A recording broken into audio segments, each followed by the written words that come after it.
Good morning students. आज हम पढ़ेंगे भारतीय संविधान में संशोधन की प्रक्रिया।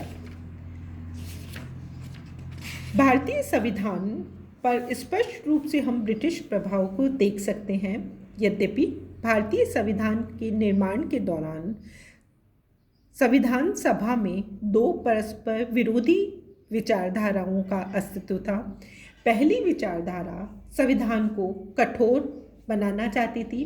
वे संविधान संशोधन की प्रक्रिया को कठिन रखना चाहती थी, जिसमें sir Alladi Krishna Swami Iyer, professor K T. Shah, doctor K M. Munshi तथा डॉक्टर के.एम. पणिक्कर इत्यादि थे। उनका मानना था कि संविधान संशोधन प्रक्रिया सहज होना उचित नहीं है, अतः संसद तथा राज्य विधानसभाओं की स्वीकृति से ही संविधान में संशोधन होना चाहिए।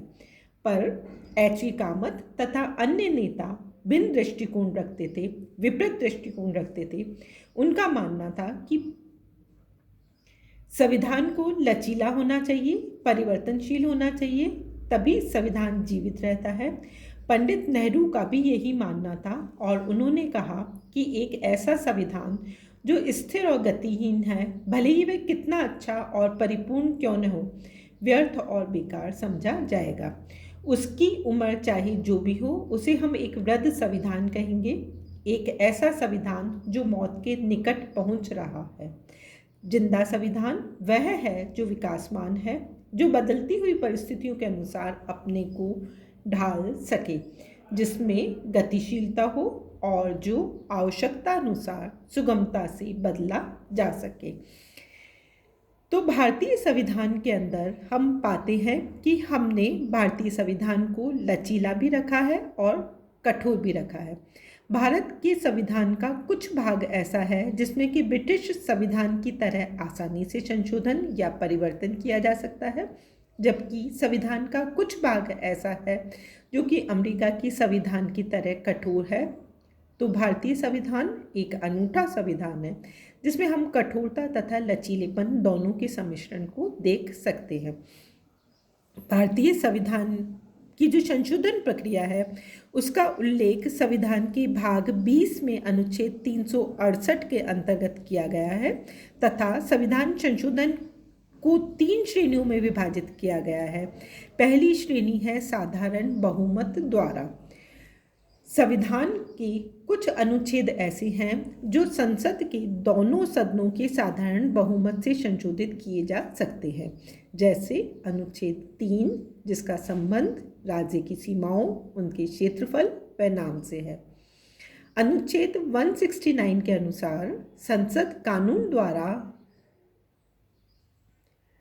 किसी भी राज्य के द्वितीय सदन को समाप्त कर सकती है तथा जिन राज्यों में द्वितीय सदन नहीं है वहां उनका सृजन भी कर सकती है। अनुच्छेद 239A के अनुसार केंद्र शासित क्षेत्रों के लिए विधानमंडल और मंत्रिपरिषद की स्थापना भी की जा सकती है। इसी प्रकार राष्ट्रपति, राज्यपालों, सर्वोच्च न्यायालय तथा उच्च न्यायालय के न्यायाधीशों के वेतन निश्चित करने का निर्णय संसद द्वारा साधारण बहुमत से संशोधित किया जा सकता है। संशोधन प्रस्ताव संसद में विधेयक के रूप में प्रस्तुत किया जा सकता है, जिसे संसद द्वारा साधारण बहुमत से संशोधित किया जा सकता है। इनके लिए कोई विशेष प्रक्रिया को अपनाने की आवश्यकता नहीं है, अर्थात इन सभी विषयों को संसद के दोनों सदन अपने अलग अलग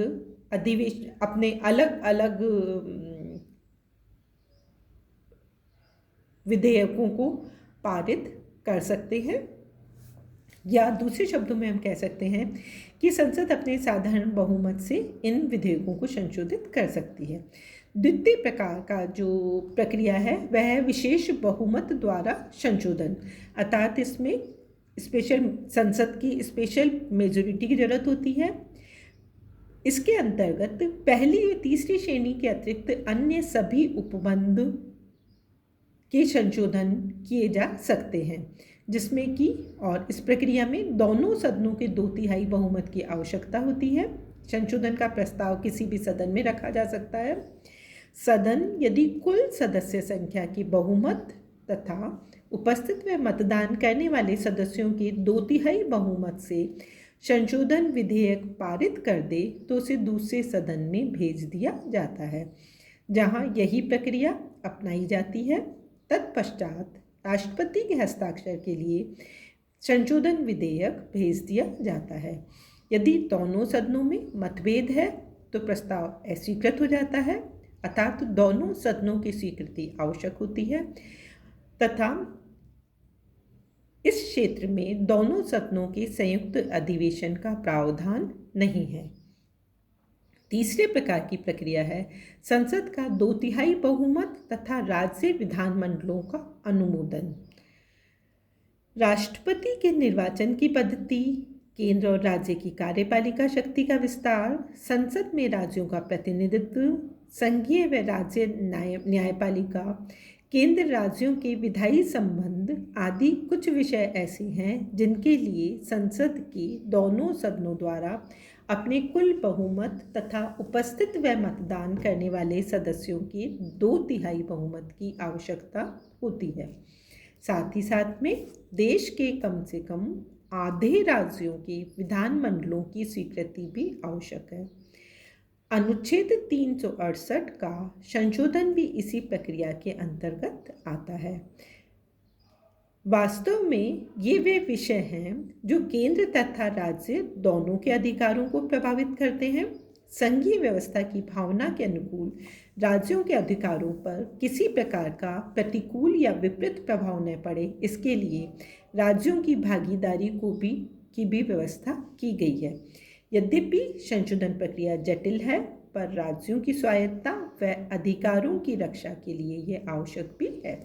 तो इस प्रकार से हमने देखा कि संविधान संशोधन की प्रक्रिया को हम 3 भागों में विभाजित करते हैं।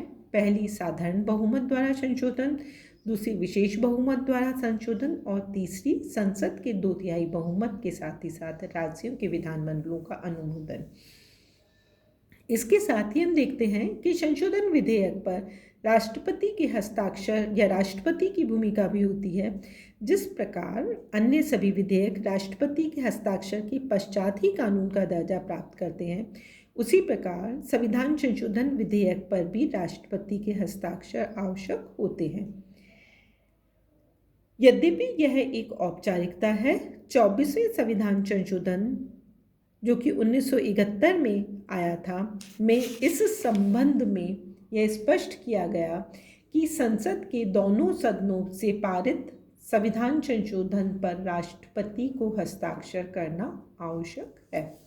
तो इस प्रकार से संसद के दोनों सदनों की स्वीकृति के साथ और कुछ विशेष संवैधानिक संशोधन में राज्यों की स्वीकृति के साथ ही साथ राष्ट्रपति की स्वीकृति भी आवश्यक है संविधान संशोधन संबंधी विधेयकों पर। अब हम देखेंगे भारतीय संविधान संशोधन प्रक्रिया की कुछ विशेषताएं। इसके अंतर्गत हम देखते हैं कि संविधान संशोधन प्रक्रिया के अंतर्गत राज्यों की भूमिका नगण्य है, अर्थात कुछ महत्वपूर्ण विषयों को यदि हम छोड़ देते हैं तो हम पाते हैं कि राज्यों की स्वीकृति की संविधान संशोधन विधेयक पर आवश्यकता नहीं होती है या उनकी स्वीकृति के उन्हें इस संशोधन प्रक्रिया में शामिल नहीं किया गया है, कुछ विशेष उपबंधों को यदि हम छोड़ देते हैं। इसके साथ ही साथ हम देखते हैं कि राज्यों की स्वीकृति की कोई समय सीमा को निर्धारित नहीं किया गया है, अर्थात राज्य हस्ताक्षर तो करेंगे पर राज्यों को यह हस्ताक्षर कितने समय के अंदर करने हैं इसकी कोई समय सीमा को निर्धारित नहीं किया गया है। और इसीलिए केसी गारकर ने कहा कि राज्यों के अधीनस्थ होने के कारण संशोधन विधेयक में देरी करने का वे साहस नहीं कर सकते। कुछ विचारकों का मानना है कि विधानसभाओं द्वारा जानबूझकर देरी लगाई जाती है या देरी लगाई जा सकती है ताकि संशोधन यदि मनोनुकूल नहीं हो तो उसे कुछ समय के लिए रोका जा सके। यद्यपि अंततः राज्यों को उसे स्वीकार करना ही पड़ता है। तो यद्यपि संविधान संशोधन प्रक्रिया में राज्यों की स्वीकृति की आवश्यकता होती है, परंतु आधे से अधिक बहुमत की आवश्यकता ही होने के कारण आमतौर पर राज्यों के द्वारा ये स्वीकृति प्राप्त हो जाती है। तीसरा जो आलोचना का कारण बना है वह है सामान्य, या जो इसकी विशेषता है भारतीय संविधान संशोधन प्रक्रिया की, उसमें है मतभेद की स्थिति में विकल्प नहीं है। यदि संविधान संशोधन प्रक्रिया में दोनों सदनों में मतभेद है, अर्थात यदि किसी विधेयक को राज्यसभा द्वारा अस्वीकृत कर दिया गया है या राज्यसभा के द्वारा पारित विधेयक को लोकसभा ने अस्वीकृत कर दिया है, तो ऐसी स्थिति में विधेयक रद्द हो जाता है। अतीत में ऐसे कई उदाहरण आए हैं। राजाओं के प्रिवी पर्स तथा 44वें संविधान संशोधन की कुछ धाराओं को राज्यों के द्वारा अस्वीकार कर दिया गया था, राज्यसभा के द्वारा अस्वीकार कर दिया गया था। इस प्रकार जनता द्वारा चुनी हुई लोकसभा द्वारा पारित विधेयक को अप्रत्यक्ष रूप से निर्वाचित राज्यसभा द्वारा अस्वीकृत किया गया, जो कि लोकतांत्रिक भावनाओं के प्रतिकूल माना जाता है। इसके साथ ही साथ में संविधान संशोधन की जो प्रक्रिया है वह उसमें अधिकांश रूप से सामाजिक और आर्थिक परिवर्तनों को विशेष महत्व प्रदान किया गया है। संविधान संशोधन के जो प्रारंभिक विधेयक थे वे सभी आर्थिक परिवर्तन या भूमि सुधार संबंधी थे। चूँकि भारत कृषि प्रधान देश है, अतः यहाँ पर भूमि सुधार के लिए अत्यंत आवश्यकता भी है और उसके प्रभावी क्रियान्वयन के लिए संविधान संशोधन की आवश्यकता पड़ी।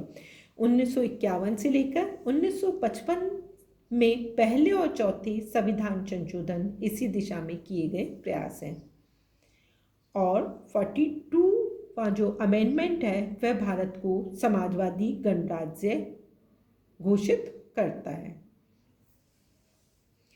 इसके साथ ही साथ में संविधान संशोधन संबंधी विधेयकों का राजनीतिक क्षेत्र भी है।